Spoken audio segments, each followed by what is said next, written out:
자, 그럼 이제 언제 어디서 어떻게 공모를 하는지 도대체 어디에서 확인할 수 있냐?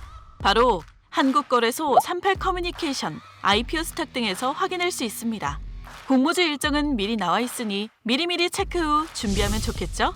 기업에 관한 정보는 유가증권 신고서와 투자설명서를 통해 확인할 수 있습니다. 유가증권 신고서는 기업이 공모주 청약을 실시하기 전 금융당국으로부터 심사를 받기 위해 준비하는 서류로 금융감독원 전자공시 시스템에서 확인할 수 있으며, 투자설명서는 투자를 권유하기 위해 만든 서류로 공모주 청약을 진행하는 각 증권사에서 확인할 수 있어요. 이 두 서류 모두 꼼꼼하게 살핀 후 투자할 가치가 있다고 판단되면 그때 공모주 청약을 실행하는 것이 좋습니다. 내 소중한 돈을 불리는 것도 중요하지만 그 전에 잃지 않는 것이 중요하다는 건 아시죠? 이제 일정도 체크했고 내가 투자할 기업에 대해 꼼꼼히 살펴봤다면 당연히 청약받을 계좌가 있어야겠죠?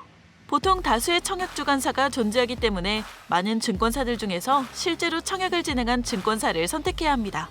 이미 보유 중인 증권사 계좌가 있다면 상관없지만 만약 계좌가 없다면 청약을 진행하기 전 미리 계좌를 개설할 필요가 있습니다. 계좌를 만들었다면 증권사에 내가 청약을 신청할 거예요 라는 의지를 보여줘야겠죠? 그래서 청약일 이전에 확정된 공모가를 바탕으로 청약 증거금이라는 것을 해당 증권계좌에 입금을 해야 하는데요. 이건 일종의 계약금 혹은 보증금이라고 생각하면 돼요. 청약을 원하는 금액의 절반만큼 증거금을 입금해야 공모주 청약 진행이 가능하거든요. 청약 증거금 입금 후 청약이 가능한 수량에 맞춰 신청한다면 증권사에서 경쟁률에 맞춰 주식을 배분하게 됩니다.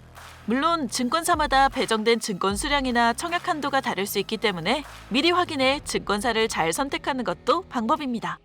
여기서 경쟁률이 너무 세면 어떡해요? 공모주를 배정받지 못하면 어떻게 되나요? 그럼 그냥 돈 날리는 거 아닌가요? 라고 생각하실 수 있습니다. 만약 공모주를 배정받지 못한 경우에는 투자 설명서에 명시되어 있는 납입기일에 환급받게 됩니다. 일반적으로 2-3일 내로 환급 절차가 이루어지기 때문에 입금했던 금액은 전부 다 돌려받을 수 있습니다. 마지막으로 기업이 상장한 후에는 첫날에 공모주를 팔지 계속 들고 있을지에 대한 결정은 개인의 판단으로 진행하면 됩니다. 하지만 공모주 청약을 부수입에 기반을 깔기 위한 수단으로 투자하시는 분들이나 또는 이 돈마저 잃을까 두려운 분들은 보다 보수적으로 접근하시길 바랍니다. 사실 몇백 원, 몇천 원 더 벌려고 차트만 쳐다보고 있기보다는 적당한 선에서 매도해 수익 실현을 하고 다른 일에 집중하는 걸 추천드립니다.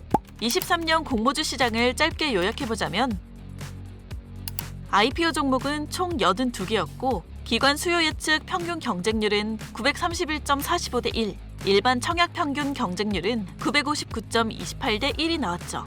공모가 대비 평균 40%의 상승이 나왔습니다. 공모가 대비 상승률이 가장 큰 종목은 우진엔텍으로 지난 8일 종가는 공모가 5,300원 대비 499.06% 오른 31,750원이에요. 원전 가동에 필요한 정비 사업을 영위하는 우진엔텍은 상장 첫날인 24일 300% 상승한 21,200원으로 속칭 따따블을 달성했고 이후로도 오름세를 이어가며 8일 장중에는 38,250원까지 오르기도 했습니다.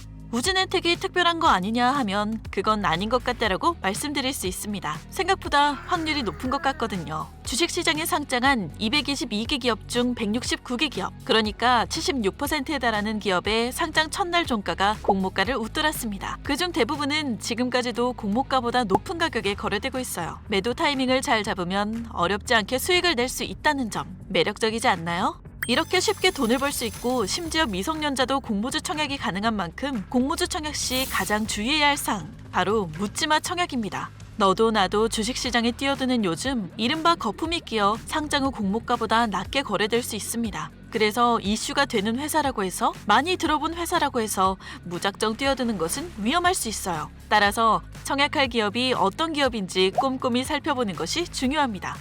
특히 아까 말씀드린 투자 설명서를 볼 때 핵심 투자 위험에 주목해야 하는데요. 핵심 투자 위험에는 투자자가 손해를 볼 수 있는 경우에 대한 설명이 나와 있어요. 벌써부터 머릿속이 복잡하신가요? 다시 한번 강조하지만 기업 이름이 친숙하다고 또는 요즘 이슈가 된다고 해서 묻지마 청약은 절대 금물, 그리고 모든 공모주가 높은 수익을 남기는 건 아니라는 점도 반드시 생각해보아야 합니다. 만약 기업이 과대평가가 되었다고 판단하는 경우에는 주가가 공모가보다 내려가는 사례들도 종종 발생합니다. 특히 공모 이후 주가를 공모가에 근접하게 유지해주던 시장 조성자 제도가 사라졌기 때문에 더욱 주의해야 합니다.